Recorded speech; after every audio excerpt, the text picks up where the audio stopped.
Muy buenos días, estimados y queridos alumnos. Vamos a comenzar con la clase de hoy.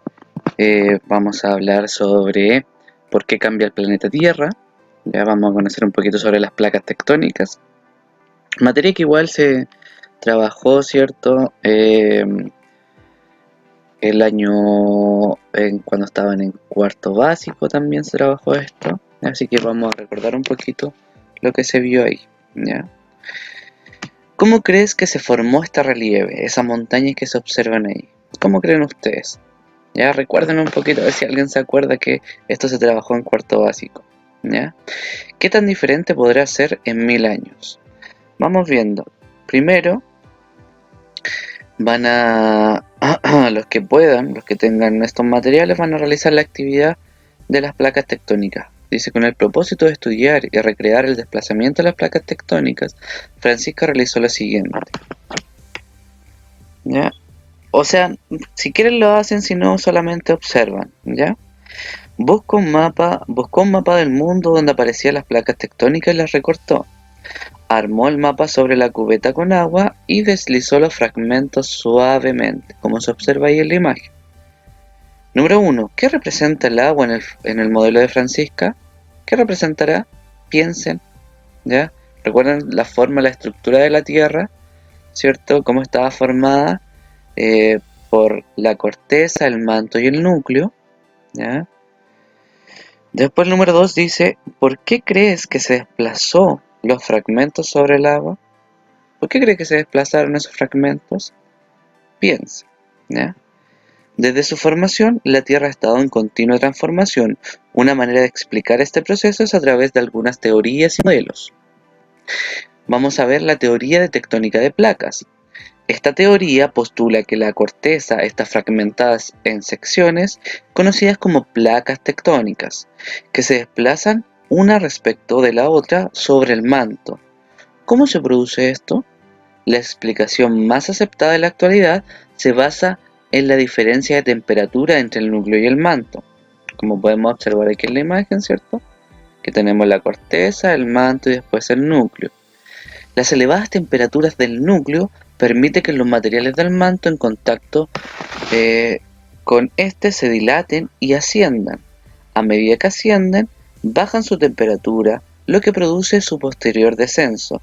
Este proceso se conoce como corriente de convección, como podemos observar aquí en la imagen, ¿ya? Que lo que hace el núcleo con su alta temperatura calienta, ¿cierto?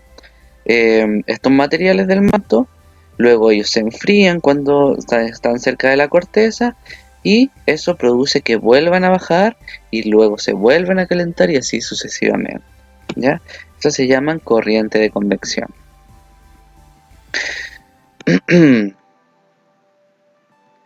Consecuencia del desplazamiento de las placas tectónicas. Debido a su desplazamiento, las placas interactúan unas con otras y originan tres tipos de límites: el convergente, el divergente y el transformante, ¿ya?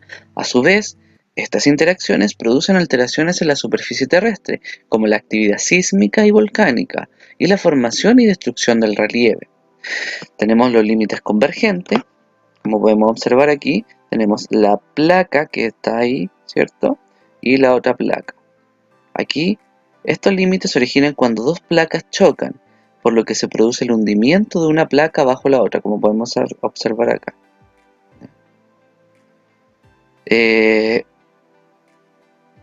Pues este proceso se llama subducción, cuando una placa, ¿cierto?, se hunde bajo la otra. Subducción, recuerden eso.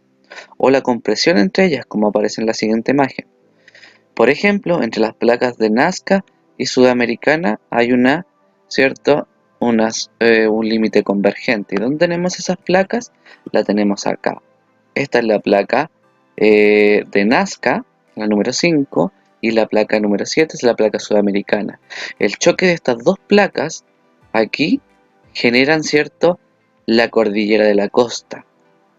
O sea, perdón, la cordillera de los Andes, también la cordillera de la costa, ¿ya? El choque de esas placas genera, ¿cierto?, esa cordillera. Como vemos ver acá, ¿cierto?, Cuando hay convergencia, ¿cierto? Cuando hay subducción, se produce que se levanta la corteza terrestre y se generan las montañas.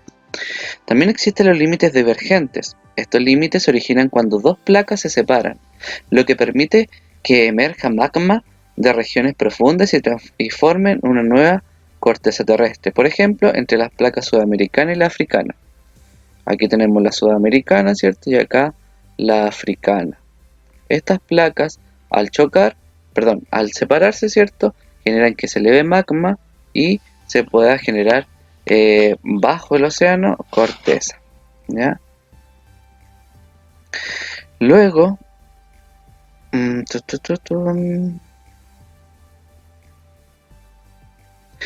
tenemos el límite transformante, ya el tercer límite. Estos límites se originan cuando una placa se desliza con respecto de la otra. Observen acá estas dos placas y observen las flechas, cómo se mueven. Una se mueve para allá, la otra para allá. Y así sucesivamente. Lo que provoca una intensa sismicidad. Estos movimientos son los que generalmente producen, ¿cierto?, la mayor cantidad de sismos. Por ejemplo, entre las placas norteamericanas y la del Pacífico, ¿ya? Cuando esas placas tienen límite transformante, ¿cierto?, es más propenso a sismos. ¿Qué es lo que es la sismicidad? Es el esfuerzo y la tensión al que están sometidas las placas tectónicas producen una gran acumulación de energía entre ellas. Cuando esta energía se libera, la corteza terrestre vibra. Dicha vibración se denomina sismo. Volcanismo, el movimiento y la interacción entre las placas tectónicas puede originar la acumulación y liberación de magma desde el interior de la Tierra, a través de las grietas de la superficie terrestre y dar origen a los volcanes. Aquí tenemos las principales 15 placas tectónicas, ¿ya? La placa tectónica norteamericana, que era la que estaba acá, la número 1, donde está Norteamérica, ¿cierto? Tenemos la placa de Juan de Fuca, que está acá al lado de la norteamericana. Tenemos también la placa de Cocos y la placa del Pacífico. La placa de Cocos, que es pequeñita, la placa del Pacífico, que es mucho más grande, ¿ya? Ahí ustedes pueden ir viendo todas las cantidades de placas, los nombres de cada una. Hay muchas más placas, chiquillos, pero estas son las más importantes, o las principales. Pero hay muchas más, ¿ya? Que les quede claro eso. Ya, chiquillos, la actividad de la clase de hoy va a ser bastante simple, ¿ya?